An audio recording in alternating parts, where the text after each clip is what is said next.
Bonjour à toutes et à tous. La recette d'aujourd'hui, c'est le tagine d'olive. Et qui d'entre nous n'aime pas ce plat délicieux? Donc pour la réalisation de ce plat, on aura besoin d'ingrédients suivants. Alors, des parties de poulet ou bien un poulet entier, nettoyé préalablement. Pour moi, j'ai choisi 3 cuisses de poulet. Une demi-tête d'ail haché.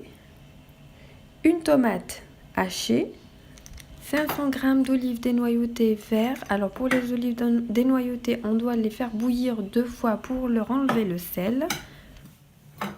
3 belles carottes coupées en rondelles et un morceau de fenouil. Alors on utilise le fenouil dans cette recette pour absorber l'amertume des olives. Il est facultatif mais je le conseille quand même. Il réalise un équilibre dans le goût, donc c'est bien de l'utiliser.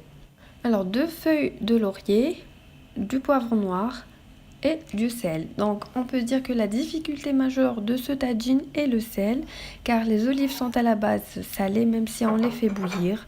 Donc on doit faire très attention pour le sel. De préférence on met juste un petit peu et puis on réajuste au cours de la cuisson. On aura besoin aussi de l'huile de tournesol et c'est parti pour la cuisson.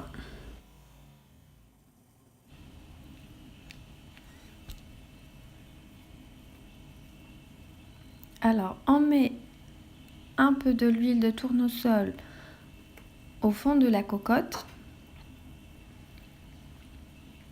et on rajoute les morceaux de poulet. Donc pour moi, j'ai pris 3 cuisses de poulet. Après, vous avez le libre choix d'utiliser la partie que vous voulez.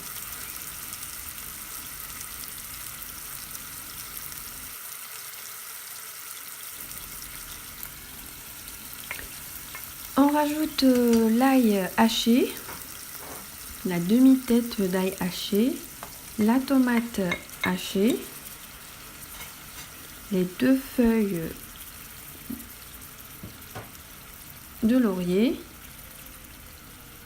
le sel et le poivron noir. Donc comme je l'ai expliqué précédemment, on met juste un petit peu de sel pour ne pas tomber dans le piège et avoir un plat trop salé. Donc avec les olives qui sont à la base salées, donc il faut faire très attention.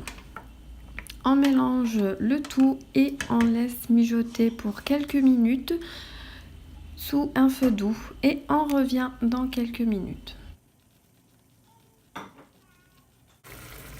Voilà, après 5 minutes de cuisson, on aura ce résultat là. On rajoute les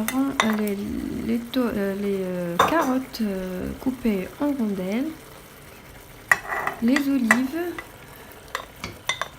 qu'on a fait bouillir précédemment et le morceau de fenouil. On mélange comme ceci et on rajoute de l'eau bouillante. Donc on essaye de couvrir un petit peu mais pas trop. On mélange et on ferme la cocotte pour une vingtaine de minutes à peu près et on revient vers vous une fois notre plat est cuit. Voilà, après 20 minutes de cuisson, notre plat est bien cuit et prêt pour être dégusté. En espérant que la recette d'aujourd'hui vous a plu, je vous dis à bientôt pour une nouvelle recette.